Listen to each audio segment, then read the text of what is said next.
Farming communities now asking for increasing reservations, asking for inclusions into OBC categories, asking for a larger share in the pie of reservations. So in this context, will the government of the day be successful in sending a message that they're doing something about this problem?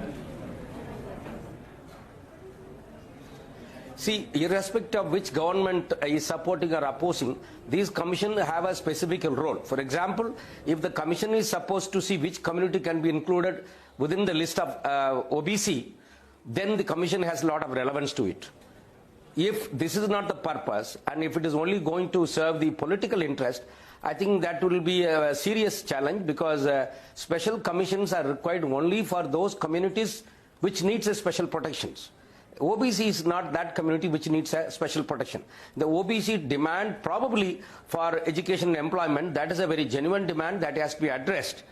But definitely, this is not the community. Every OBC, if you take, for example, there are many castes which have been included in the list of SC or OBC wrongly. For example, if you take the example of Tamil Nadu, there is one community called Pallars, now they are called, and they claim they don't want to be in the list of scheduled caste. And they have been trying their best to quit list of scheduled castes, because if they trace the history of their generations, they were a ruler.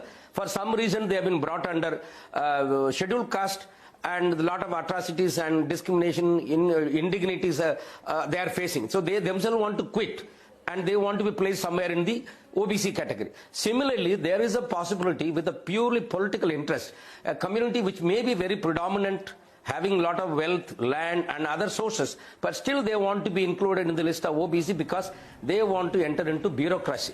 Yeah. The community's entry into